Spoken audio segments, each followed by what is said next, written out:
Morning, সুপ্রভাত, নমস্কার। প্রমিলা মুখার্জি আরেকটি ব্লগে অনেক স্বাগত। আমি প্রমিলা ব্লগার শুরু করলাম সকালবেলা থেকে। তো চলো ব্লগটা দেখতে থাকো। আশা রাখি আজকের ব্লগটা ভালো লাগবে। আজ হচ্ছে মহালয়ার আগের দিন, তো এই ব্লগটা পোস্ট হবে মহালয়ার দিনকে, তোমরা দেখতে পাবে।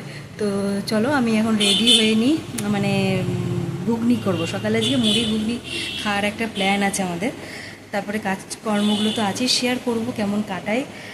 আর চলো দেখতে থাকো। পুজো তো চলেই এসেছে, চারিদিকে পুজো পুজো একটা আমেজ চলে এসেছে।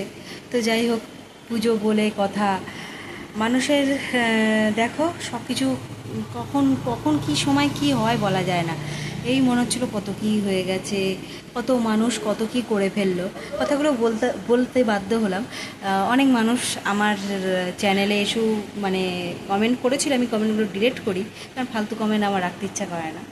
তো যাই হোক, তো বলেছিল যে আমরা নাকি খুব খাচ্ছি সেই মুহূর্তে। এখন সবাই পুজোর জামা কাপড় কিনতে ব্যস্ত, ঘোরাঘুরি করতে ব্যস্ত, সাজগোজ করতে করতে আসল ঘটনাই সবাই ভুলে গেছে। আসলে আমি এইসব বিষয় নিয়ে কন্টেন্ট তৈরি করতে চাই না বলে করি না, কিন্তু সে তো নিশ্চয়ই দেখছে আমার ভিডিও। সে যখন বলেছিল যে আমি নাকি খুব খাচ্ছি আর খুব করছি, তো তাকে বলছি এখন সারা দুনিয়ার লোক যে খাচ্ছে, ঘুরছে, জামা কাপড় কিনছে, সাজের জিনিস কিনছে, তাদেরকে বলুন। একটা মানুষকে বলার আগে না ভাববেন, সব মানুষ সমান না। যারা নিজেদের কি বলবে, যারা প্রকৃত ভালো মানুষ হয় না, তারা না কারোর দুঃখ, কারোর মৃত্যু, কারোর খারাপ সময়টাকে নিয়ে কন্টেন্ট বানায় না। অ্যাকচুয়ালি আমরাও কন্টেন্ট ক্রিয়েটার হতে পারি, তবে মানুষ অন্তত একটু ভাববেন। কারণ আমাদের লাইফেও অনেক কিছু থাকে, আমরা সেগুলো কন্টেন্টের মধ্যে তুলে ধরি না, কারণ আমাদেরও ভালো সময়, খারাপ পরিস্থিতি সব রকম আছে। তো কন্টেন্টের জায়গায় আর মানুষের আবেগ বিবেক আলাদা জায়গায়, তাই কি না? তো চলো, একটু বেশি কথা বলে ফেললাম পুজোর আগে, কিছু মাইন্ড করো না। কিছু মানুষের জন্য, অবশ্য সবাইকে বলছি না কথাগুলো, একজন দুজন বলেছিল কথাগুলো বলার দরকার ছিল। আমার মনে হলো এই সময় বলাটা দরকার, কারণ দেখো এখন সবাই মিলে কিন্তু পুজোর মার্কেটিংয়ে ব্যস্ত, জামা কাপড় কেনা, দেখানো। আমি কিন্তু কিছুই না, আমি আমার পুরোনো জামা কাপড়গুলোই করছি। আমি ওইসব হালকা উল্লাস আমি দেখাতে পারি না। আসলে বয়স হচ্ছে, তো বয়সটা তো আর কম হচ্ছে না বলুন। আসলে আমরা আনন্দ করে থাকতে চাই, এটাই যা। তো চলো, ব্লগটা অনেকটা একটু হয়ে গেল। করতে চলে এসেছি, আর ঘুগনি মটরটা ভিজিয়ে রেখেছিলাম, দিয়ে তারপর সেদ্ধ করলাম। এখন ঘুগনি হচ্ছে, আজকে মুড়ি দিয়ে খাওয়া হবে জলখাবারে। আর পুজো তো চলেই এলো বন্ধুরা, এখন ভালো ভালো খেতে হবে, তাই না? তো যে যতই বলুক, মানুষের খাওয়া পড়া এটা নিয়েই জীবন। তাই যারা যে বলেছিল সে তো আমার ব্লগটা রেগুলারই দেখছে নিশ্চয়ই। আমি কিন্তু সবাইকে বলছি না, যে দেখছে তাকেই বলছি মেনলি। মানুষ না খেলে বাঁচে না, আর আমরা কারোর ক্ষতি করে বা করে করছি না। আমাদের নিজের স্বামী যায় সেই হিসাবেই চলার চেষ্টা করছি। আর এইটুকু এমন কিছুই না, লোকে এর থেকেও ভালো ভালো জিনিস খেয়ে থাকে। তো নানান ব্লগ তারা হয়তো দেখে না, ব্লগের থেকেও অত্যাধিক খাবার, পোশাক আশাক, জিনিসপত্র সব কিছুই দেখায়। ব্লগ মানেই অ্যাকচুয়ালি এটাই।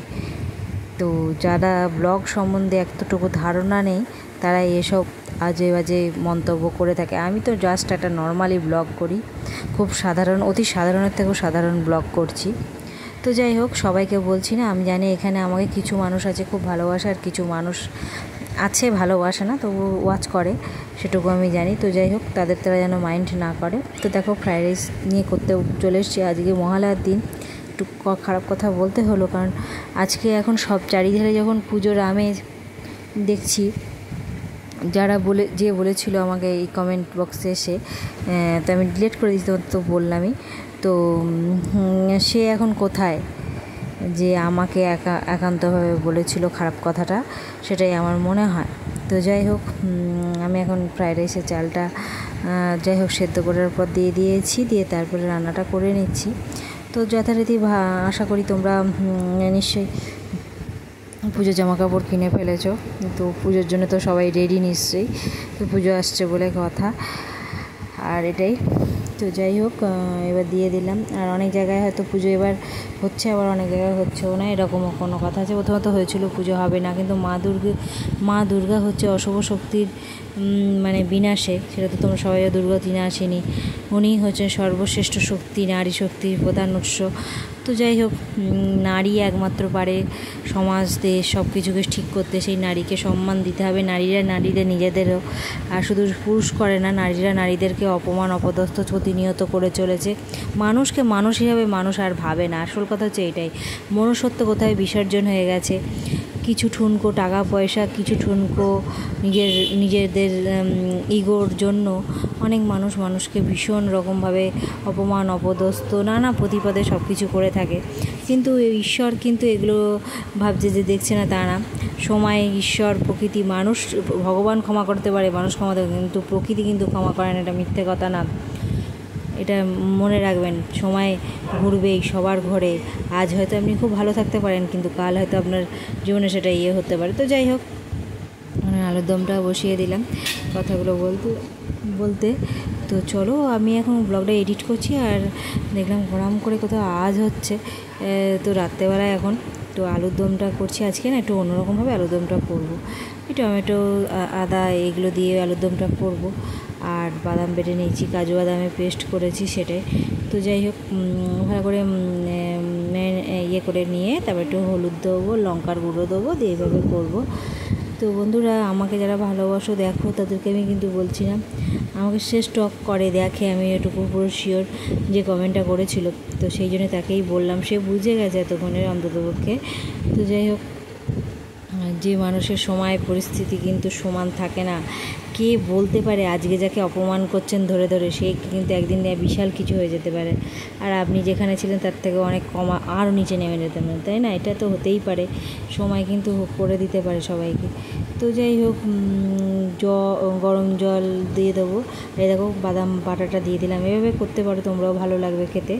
এখন তো খুব উঠেছে চিকেন, তারপরে মাটন, তারপরে হচ্ছে আলুর দম, এগুলোতে খুব বাদাম দিয়ে রান্না খুব দেখছি, আমিও অন্য জায়গায় দেখেছি। তো আমি আরও অন্য রকম বাদাম দিলাম, দেখো কাজু বাদামটাই দিলাম, জাস্ট গরম জলটা দিয়ে দিলাম, দিয়ে সুন্দর করে দিলাম। তারপরে একটু নুন মিষ্টি দিয়ে তারপরে এটাকে নামিয়ে দেবো। তো বন্ধুরা, যাই হোক, আমার হয়ে গেছে পুরোপুরি রান্নাটা। এইবারে নামিয়ে দিয়ে, মানে ফুটে গেলে একটু নামিয়ে দেবো, দিয়ে ব্যাস এগুলো আমরা আবার খাওয়া দাওয়া করানো দুপুরে, এটাই। তো যাই হোক, সব কিছু হয়ে গেছে, আর তারপরে একবারে রেডি করে আসছি। তো রেডি করে নিয়েছি, আর একটু ঠাকুরকে ভোগ নিবেদন করলাম, বজরংবলীকে দিয়েছিলাম আজকে একটুখানি।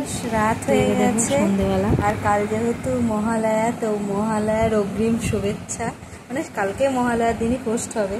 তো মিষ্টি মুখ করালাম, বাঙালি বলে কথা, রসগোল্লাই আমাদের নিয়ে। তো ডিজিটালভাবে তোমাদের মিষ্টি মুখ করালাম, তোমরা সবাই হাঁ খড়ো খেয়ে নাও একটা করে, শেষ করে দেবো। ভালো থেকো, সুস্থ থেকো, না পুজোটা ভালোভাবে কাটাও, আনন্দে কাটাও, এটাই।